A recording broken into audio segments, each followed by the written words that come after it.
আমি আমাকে যেদিন অ্যারেস্ট করা হয় রুম থেকে,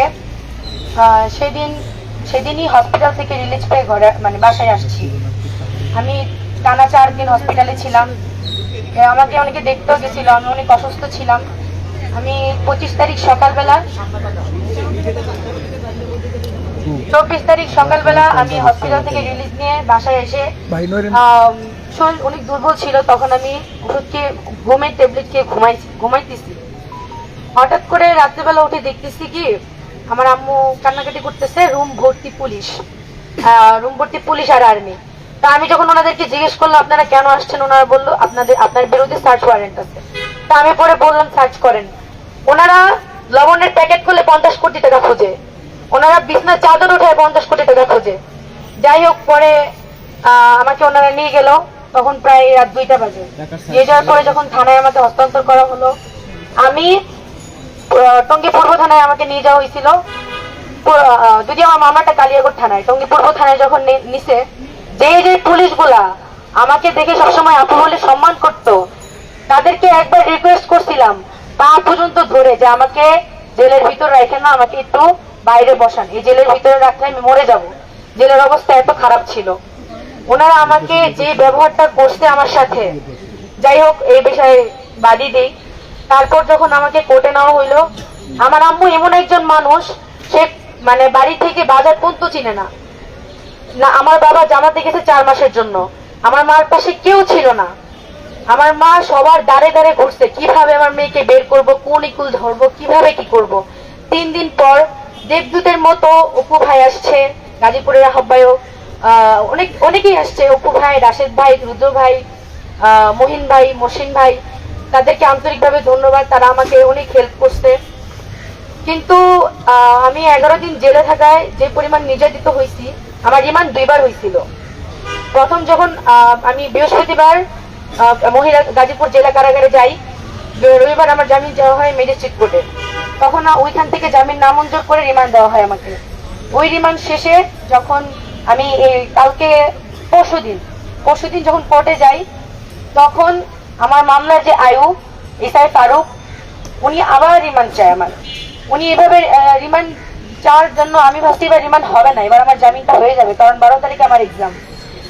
কিন্তু উনি রিমান্ড চাওয়ার পরে আমার উকিলরা বেশ কিছু প্রমাণ দেখায়, আমি আমার পক্ষে আমার যথেষ্ট নির্দোষ হওয়ার প্রমাণ আছে। ম্যাজিস্ট্রেট যখন আয়োকে জিজ্ঞেস করে এজাহার নামা ছাড়া কি 1 নম্বর বিবাদীর পক্ষে আর বিপক্ষে কোনো প্রমাণ আছে, উনি আমার আয়ু বলে যে না, কোনো প্রমাণ নাই।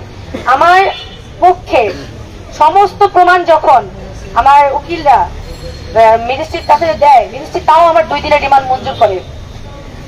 আমার রিমান্ড মঞ্জুরে আমার কোনো কষ্ট ছিল না। আমার 12 তারিখে পরীক্ষা, সেই পরীক্ষাটা দেখানোর পরেও উনি আমার জামিন মঞ্জুর করে। তারপর আমার ভাইয়েরা ওইখানে যথেষ্ট আমার জন্য করছে। ওনারা না থাকলে হয়তো বা আমার রিমান্ড কখনোই এরকম নাম মঞ্জুর হয়ে জামিন হইতো না। ওনাদেরকে আন্তরিকভাবে অনেক ধন্যবাদ। কিন্তু আমার কথা হচ্ছে যে আমি কোনো রাজনৈতিক দলের না, আমি একদম অরাজনৈতিক। আমি অরাজনৈতিক ভাবেই সবসময় আন্দোলন করছি, কখনো এনসিপিতেও ছিলাম না, আওয়ামী লীগ তো নাই। আওয়ামী লীগ, এনসিপি, বিএনপি, জামাত, গণ অধিকার পরিষদ, এগুলো কোনো কিছুতেই আমি ছিলাম না। আমি শুধুমাত্র অরাজনৈতিক থেকে আন্দোলন করছি সব সময় দেশের জন্য। এতটুকু করার পরেও আমাকে 11 দিন যে পরিমাণ নির্যাতন করা হয়েছে, আমার ফ্যামিলির সাথে আমি 1 মিনিটের জন্য কথা বলতে পারতাম না। আমার সাক্ষাৎ বন্ধ করে দেওয়া হয়েছে। আমি বাইরে কি হইতেছে, আমার মা কার কাছে যেতেছে কিচ্ছু জানি না। একদিন অনেক কষ্ট করে স্যারের একজন স্যার আছে, ওনার পায়েটায় ধরে টাকা দিয়ে আমার মার সাথে আমি একদিন দেখা করতে পারছি। সেই দিন আমার মাকে আমি একটা কথা বলছিলাম, আম্মু এটা দুনিয়ার জাহান্নাম। তারপর আম্মু আমাকে আশ্বাস দিয়ে আসছে যে আমি তাড়াতাড়ি বের হব। অনেক অনেক কষ্ট, আমি আসলে আমার জেলের অভিজ্ঞতাটা এখানে শেয়ার করলে হয়তো বা 2-3 ঘন্টা 11 দিনের অভিজ্ঞতা আমি শেয়ার করতে পারবো না।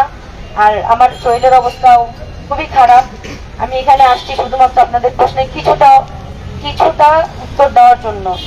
আমি কিছু জিনিস হাইলাইট করি।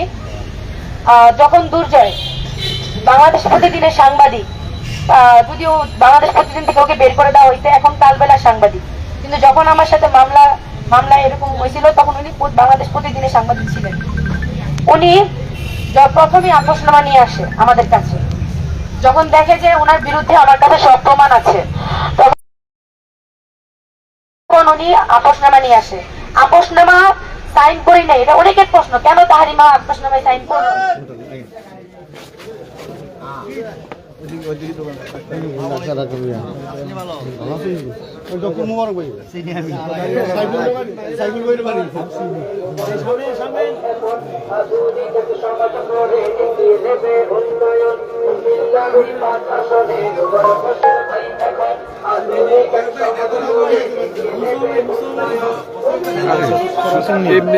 কেমনে কি তা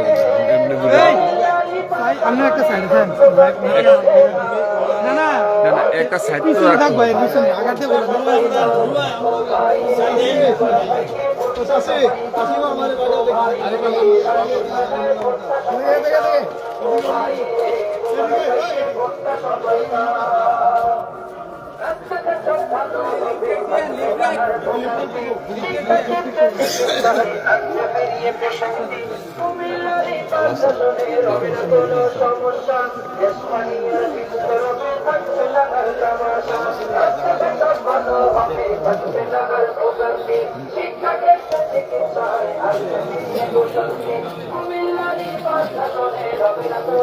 ভাই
জামাতের বিকল্প নাই, সৎ লোকের শাসন চাই, জামাতের ভোট চাই।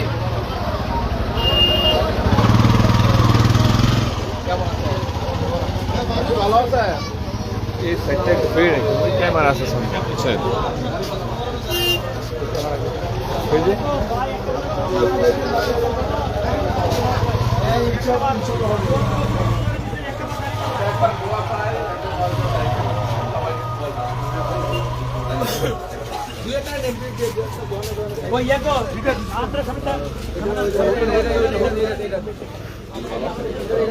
ভাই তুলে দেন কয়েকটা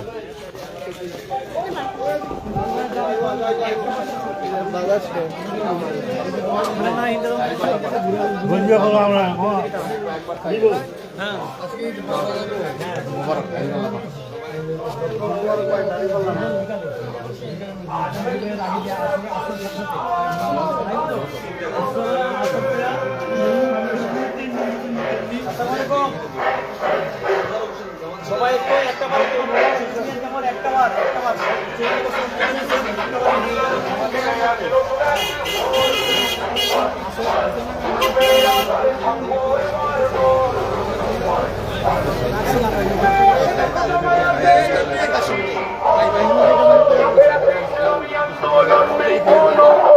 নিয়ন্ত্রণ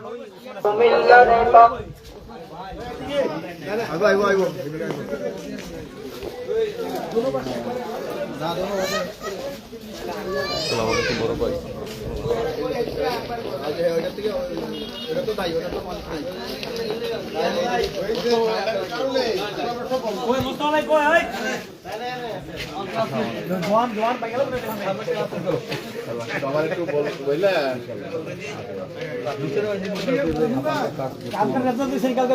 একটা দোকান আসলো ওইদিকে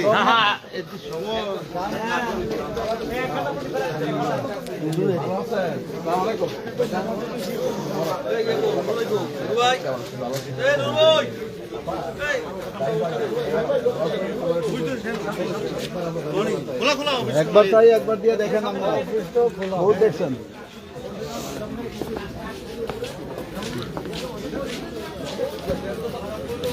ডক্টর মুবারক ভাই, হ্যাঁ দিদি,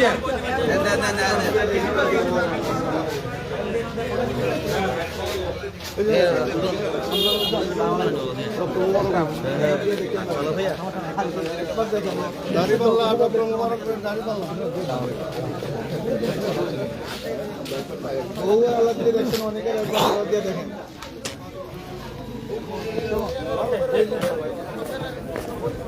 শুন ভাই, ভালো আছে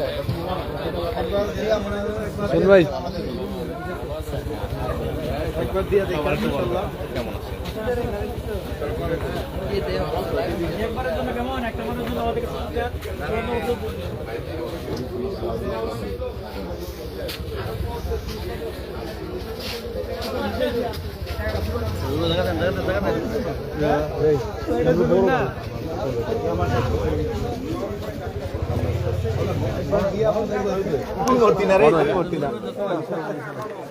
এটা আমরা খাস ভোটার আর কি, আমার প্রতিবেশীরা বন্ধু মরহুম হাজির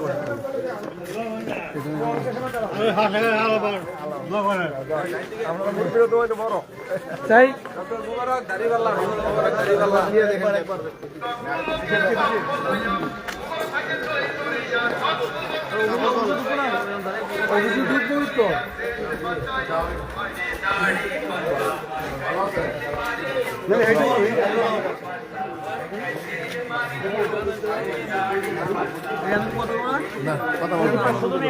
না না না না না